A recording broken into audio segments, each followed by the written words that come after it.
사랑하는 성도 여러분, 우리 하나님은 우리 모두가 복된 인생 되기를 원하고 복된 삶을 살아가기를 원하시는 줄로 믿습니다. 오늘 제가 복 얘기를 하려고 합니다. 혹시 이런 마음 계십니까? 목사님, 복 얘기하는 것은 기복신앙 아닙니까? 예, 기복신앙이 되면 안 됩니다. 기복신앙은 건강하지 못한 신앙이고 성경적이지 않고 조심해야 되는 신앙입니다. 신앙생활의 목적이 온통 복이어서는 안 된다는 말씀입니다. 하나님이 복을 주시는데 그 복을 온통 나를 위해서만 쓰려고 하는 것은 기복신앙이 될 수 있습니다. 그러나 성경을 펼쳐보면 제가 읽은 성경은 하나님이 어떤 하나님이신가 하면 우리를 사랑해 주시는 하나님이시고 우리에게 복 주시기를 기뻐하시는 하나님이시고 그래서 우리에게 복된 삶을 살게 하시는 하나님이십니다. 성경을 저는 하나님의 러브 스토리라고 생각합니다. 성경 펼쳐보십시오. 온통 하나님이 나 사랑한다는 얘기거든요. 성경을 통해서 하나님 사랑을 만날 수 있습니다. 여러분, 성경 제일 첫 부분이 창세기잖아요. 창세기를 가만히 보면 하나님의 사랑, 하나님의 마음을 또 깊이 만날 수가 있습니다. 여러분, 하나님이 천지를 창조하셨는데 제일 마지막 날 만드신 게 있습니다. 여섯째 날. 누굴 만드셨습니까? 뭘 만드셨습니까? 사람 만드셨잖아요. 보십시오. 첫째 날 뭐 만들고 둘째 날 뭐 만들고 셋째 날 뭐 만들고 다 만드시고 나서 나중에 제일 마지막으로 사람을 짠 만드셨습니다. 무슨 뜻이 있는지 아십니까? 하나님이 살아갈, 사람이 살아갈 모든 조건과 환경을 하나님 다 만들어 놓으셨습니다. 그리고 사람을 짠 만드셨습니다. 사람을 얼마나 배려하시는가, 사람을 최고로 배려하시는 하나님의 마음, 하나님의 사랑을 창조의 과정을 봐서도 알 수 있는 것입니다. 여러분, 그렇게 해서 만든 사람에게 하나님이 최초로 사람에게 제일 먼저 하신 일이 무슨 일을 하셨는지 아십니까? 창세기 1장 28절에 보면 하나님이 그들에게 이르시되 복을 주시며 생육하고 번성하라, 땅에 충만하라, 땅을 정복하라, 땅을 다스리라. 하나님이 창조된 사람에게 제일 먼저 해주신 게 뭐 하셨다고요? 복을 주신 것입니다. 왜요? 하나님은 우리가 복된 삶을 살기를 원하시기 때문에 그렇습니다. 자, 이렇게 하나님의 복을 받고 살아가는 인간들이요, 성경에 보니까 또 창조된 인간이 이 땅에서 첫 번째 맞는 첫날이 창조의 날수로 보면 7째 날이잖아요. 6째 날에 사람이 창조되었으니까 창조된 인간이 그 다음에 맞는 첫 번째 날이 창조의 7째 날인데 그 7째 날을 하나님이 또 특별한 날로 구별해 주셨잖아요. 안식하는 날이고 복 있는 날로 하나님이 사람이 만든 이 땅에서의 첫 번째 날을 그렇게 축복해 주셨습니다. 기억하십시오. 하나님이 창조된 인간을 복 주시기를 원하시고 복된 삶을 살아가기를 원하신다는 것을 우리 성경 첫 장만 열어도 하나님 사랑 얘기를 만날 수 있습니다. 보십시오.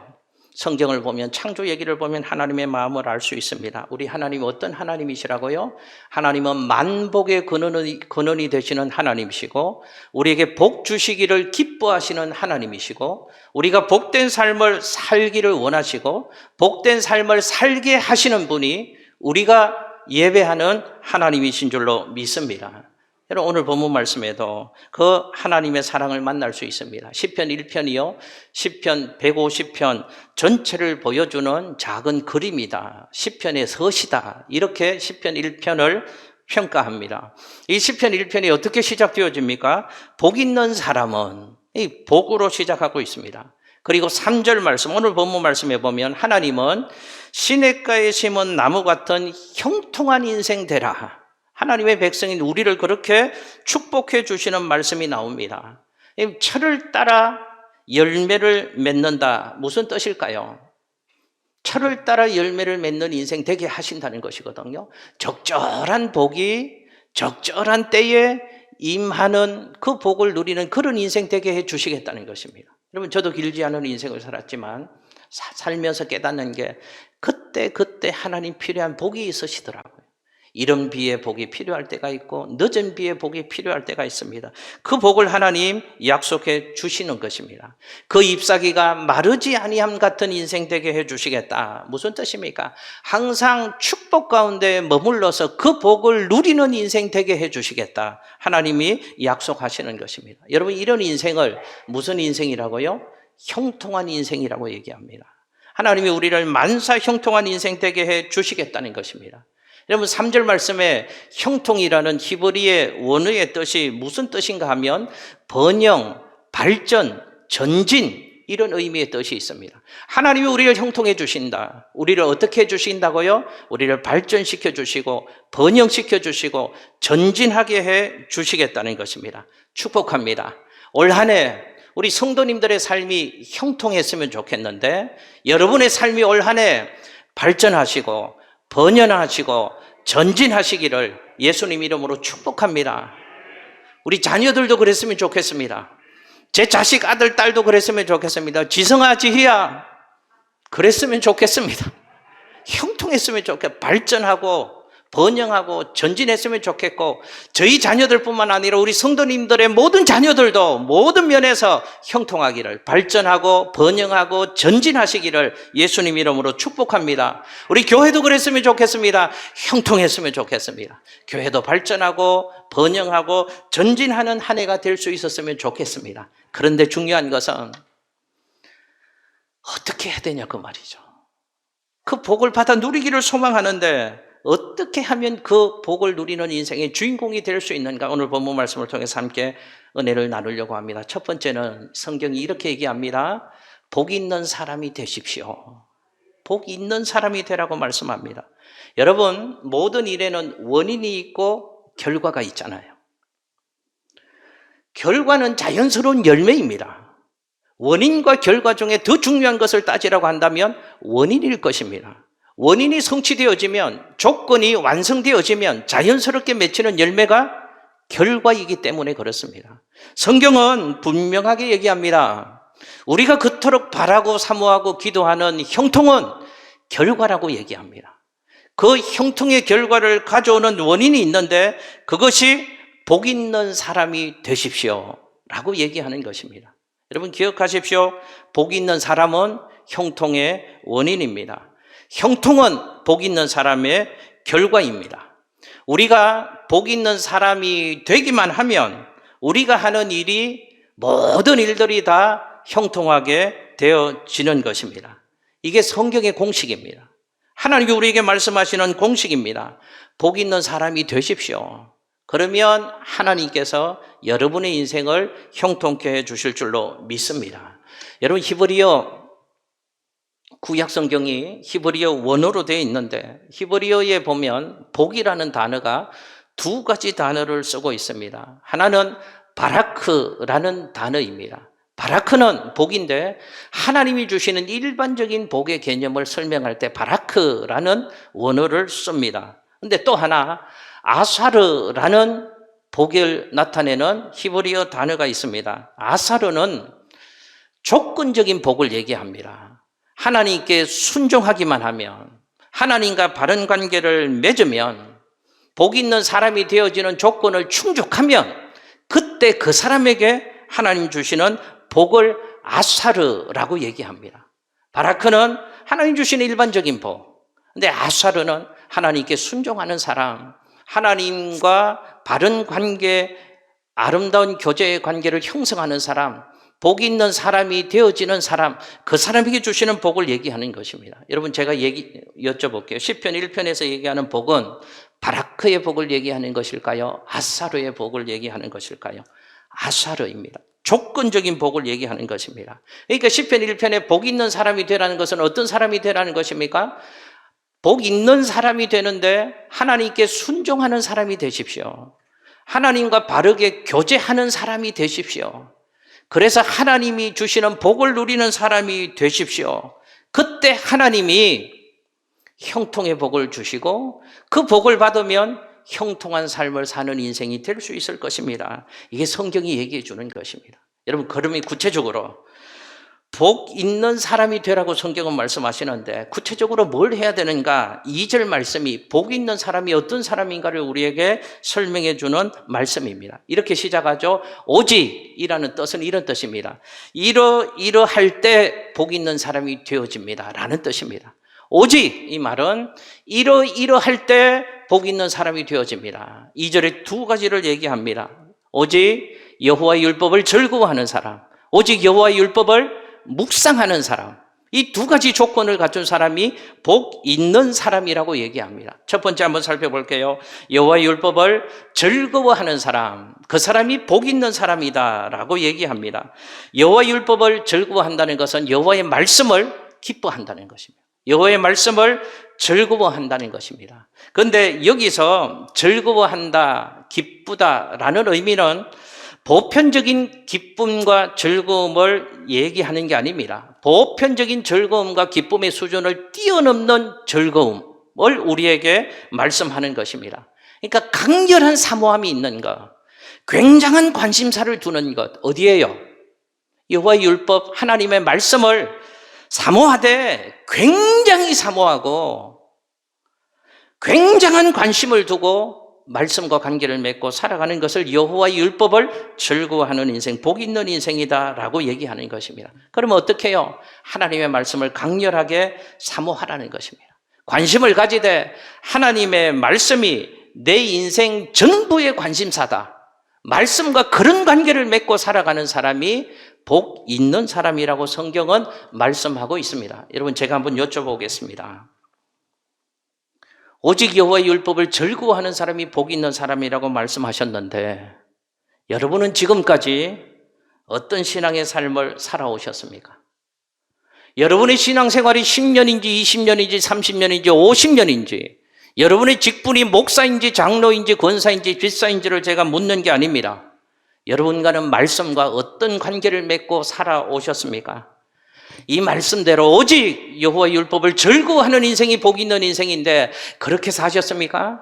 하나님의 말씀을 강렬하게 사모하고 사셨습니까? 아니면 주일에 그저 한번 예배 자리에 나오는 것만 해도 대단한 신앙이라고 여기시고 주일날 강단에서 목사가 들려주는 하나님의 말씀 한 번 듣는 것이 여러분 신앙의 전부가 혹시 아니셨습니까?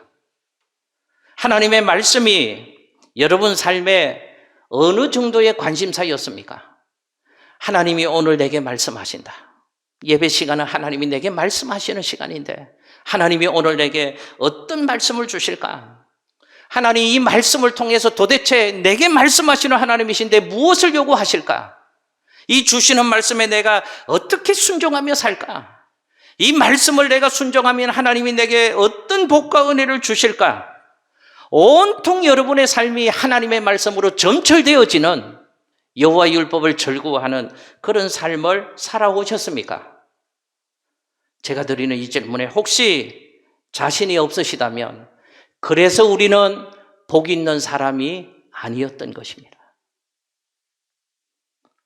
그래서 우리는 하나님 주시는 복을 누리지 못하는 인생, 복을 잃어버린 주인공으로 삶을 살아오신 것입니다. 축복합니다. 오직 여호와의 율법을 즐거워하는 한 해가 되시기를 예수님 이름으로 축복합니다. 하나님 말씀을 강렬하게 사모하고요. 하나님 말씀이 나의 최고의 관심사가 되는 한 해가 되었으면 좋겠습니다. 하나님이 어떤 말씀을 내게 주실까? 아니, 하나님은 말씀하시는 하나님이고 그 말씀을 성취해 가시는 하나님이신데 하나님이 내게 이 상황에서 이 답답한 속상한 상황 가운데서 하나님이 내게 어떤 말씀을 주실까? 내가 어떻게 하면 이 말씀에 순종하고 실천하는 삶을 살 수 있을까?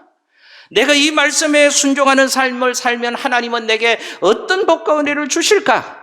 이게 오직 여호와의 율법을 즐거워하는 삶을 사는 것이다 라고 성경은 얘기합니다. 둘째로 복 있는 사람이 되어지는 방법, 오직 여호와의 율법을 주야로 묵상할 때 그 사람은 복 있는 사람이 된다라고 얘기합니다. 이런 묵상이라는 단어를 우리는 명상이라는 단어로 생각합니다. 명상의 의미도 있지만 그 이상의 의미가 있습니다.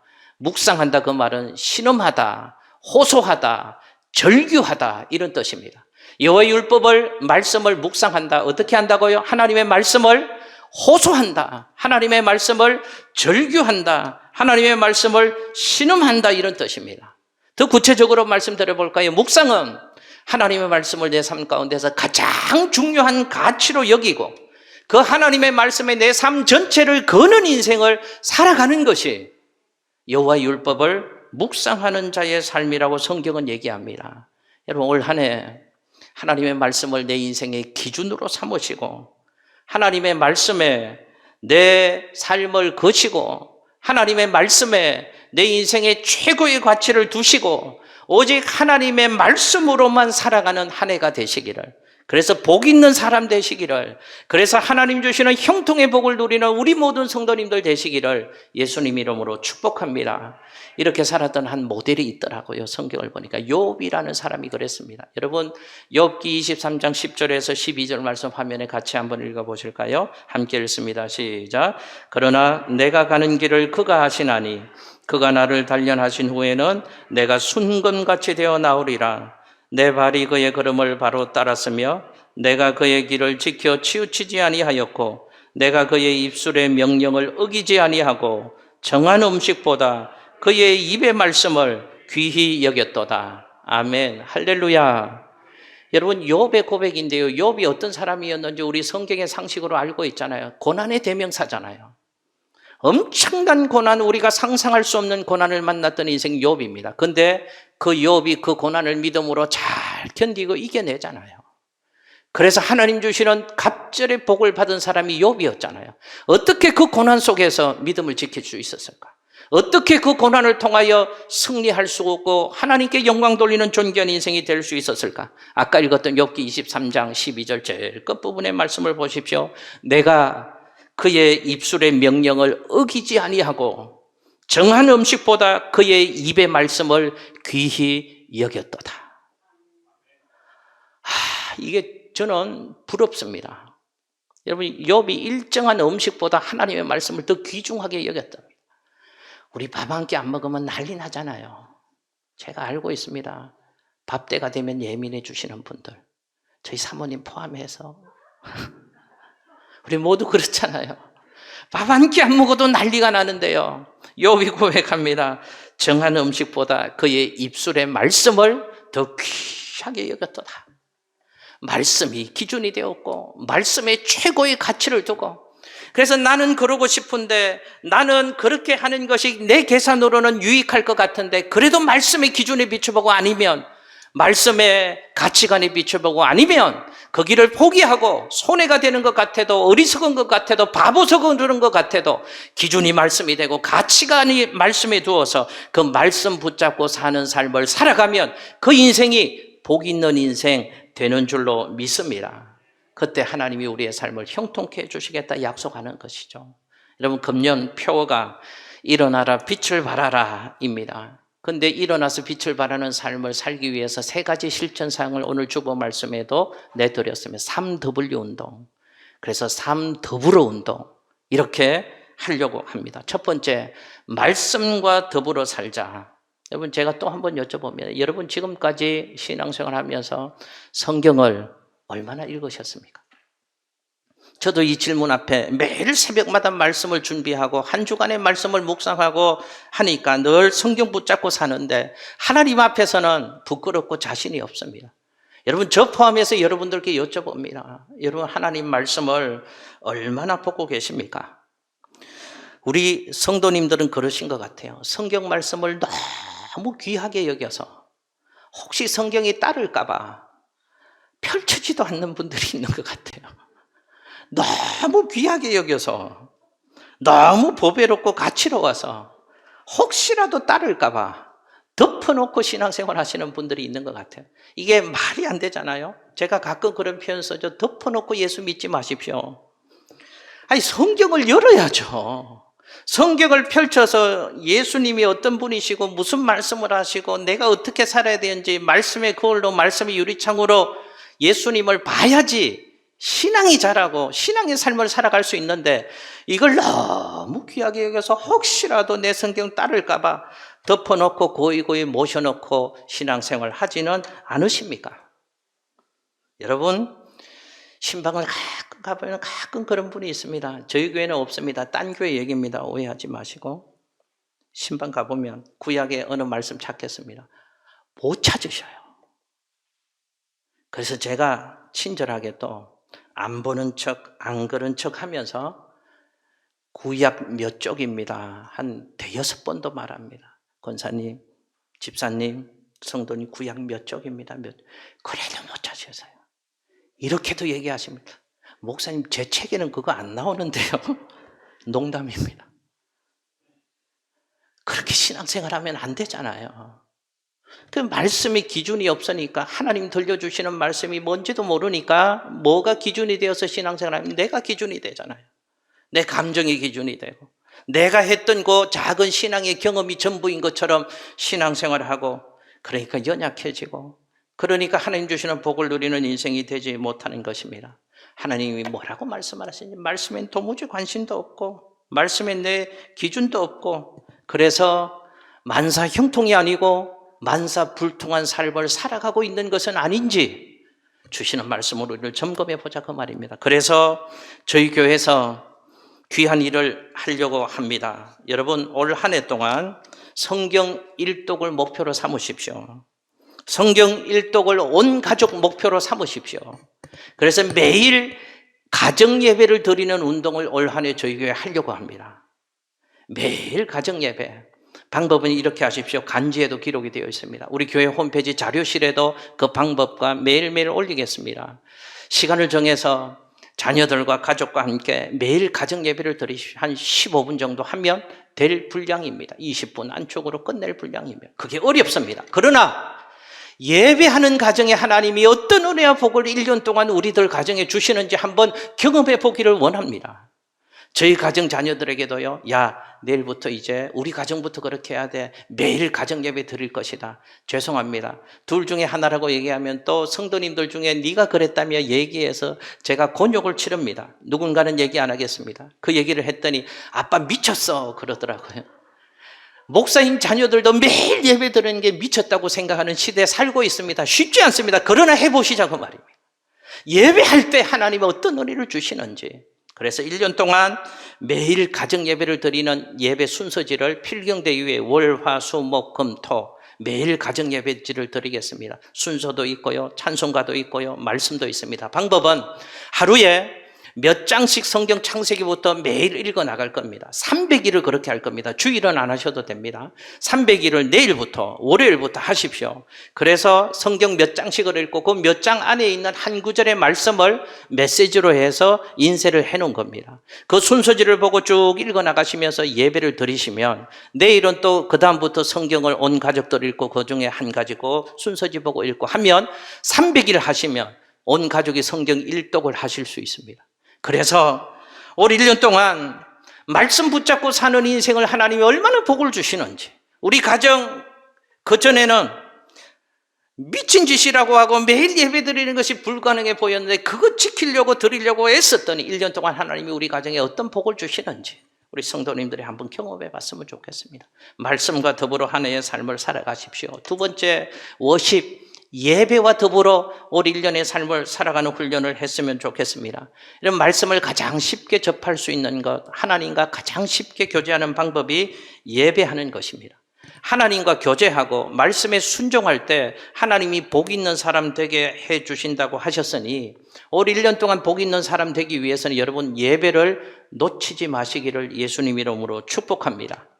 한번 저 따라서 해보십시오. 올 한 해는 하늘이 무너져도 예배 드리리라. 할렐루야. 아멘 하셨습니다. 그럴 리는 없습니다. 하늘 안 무너질 겁니다. 그러나 하늘이 무너질지언정 예배는 꼭 드리리라. 주일 예배 52주만큼은 절대로 빠지지 않으리라. 52주 무결석 예배 운동. 작정하고 하는 방법 가르쳐 드릴게요. 결심하고 하나님께 기도하십시오. 할 수 있도록 상황도 만들어 주시고 할 수 있는 믿음도 주시고 될 수 있는 은혜도 우리의 삶 가운데 주실 줄로 믿습니다. 또 하나 열매와 더불어 열매와 더불어 여러분 일어나 빛을 발하고 복 있는 삶으로 살아가면 하나님께서 우리의 삶에 형통의 열매를 주시는 것입니다. 올 한 해 그렇게 믿음으로 살아서 이 가치의 열매 거두었으면 좋겠습니다. 한 해가 끝날 때 우리 모든 성도님들이 열매가 있는 사람 보고 부러워만 하지 말고요, 내 삶 가운데 주신 열매를 보고 하나님께 감사하고 그 복으로 더 귀하게 하나님 섬기는 우리 사랑하는 성도님들의 삶이 될 수 있기를 예수님 이름으로 축복합니다. 마지막 한 말씀만 읽고 마치겠습니다. 제일 끝에 있는 말씀, 방송실 역대상 29장 11절 12절 말씀 한번 비춰주십시오. 여러분, 제가 말씀의 중요성을 오늘 설교드리고 다음 주일에는 예배에 관한 말씀을 드리려고 합니다. 여러분 보십시오. 왜 하나님의 말씀이어야 되는가에 대한 말씀을 결론으로 제가 좀 드리려고 합니다. 아니, 세상에는 잘난 사람, 똑똑한 사람 많잖아요. 내가 인생을 살아오면서 경험했던 내 소중한 경험들도 내 인생의 소중한 가치와 재산이 될 수 있잖아요. 그런데 왜 하필 하나님의 말씀이어야 되느냐 그 말입니다. 내 경험은 왜 안 되고 내 지식은 왜 안 되고 잘나고 똑똑한 그 사람들은 왜 안 되고 왜 하나님 말씀 붙잡고 살아가야 되느냐 그 말입니다. 결론 제가 말씀드릴게요. 왜 그래야 되느냐? 만복의 근원이 하나님이시기 때문에 그렇습니다. 그래서 하나님 붙잡고 말씀 붙잡고 살아야 되는 것입니다. 역대상 29장 11절 12절 다 함께 읽어보실까요? 시작. 여호와여, 위대하심과 권능과 영광과 승리와 위엄이 다 주께 속하여 싸우니 천지에 있는 것이 다 주의 것이로소이다. 여호와여, 주권도 주께 속하여 싸우니 주는 높으사 만물의 머리심이니이다. 부와 귀가 주께로 말미암고 또 주는 만물의 주제가 되사 손에 권세와 능력이 있사오니 모든 사람을 크게 하심과 강하게 하심이 주의 손에 있나이다. 아멘. 할렐루야. 부와 귀가 주님께로 오는 줄로 믿습니다. 그러므로 하나님 말씀 붙잡고 살아야 된다 그 말입니다. 모든 자를 크게 하시고 강하게 하시는 권세가 너의 잘남 나의 잘남이 있는 게 아니라 하나님 손안에 있다고 말씀하십니다. 그러므로 하나님 말씀 붙잡고 살아가라고 성경은 우리에게 도전하고 있는 것입니다. 축복합니다. 올 한 해 복 있는 사람이 되시기를 바랍니다. 그래서 형통의 복을 누리시는 올 한 해 우리 모든 성도님들의 삶이 되시기를 예수님 이름으로 축복합니다. 세상은요, 올 한 해 어려울 것이라고 다들 얘기합니다. 근데요, 안 어려웠던 때가 없습니다. 이조 시대 때도 어려웠고요, 이승만 대통령 때도 어려웠고요, 박정희 대통령 때도 어려웠고요, 노무현 대통령 때도 어려웠고요, 2022년 올 한 해도 어려울 것입니다. 그런데 예수 믿는 사람은 달라야 되잖아요. 세상이 아무리 어렵고 힘들다고 해도 우리도 똑같이 그 어려움을 아무런 거부감 없이 수용해서는 안 되는 것 아니겠습니까?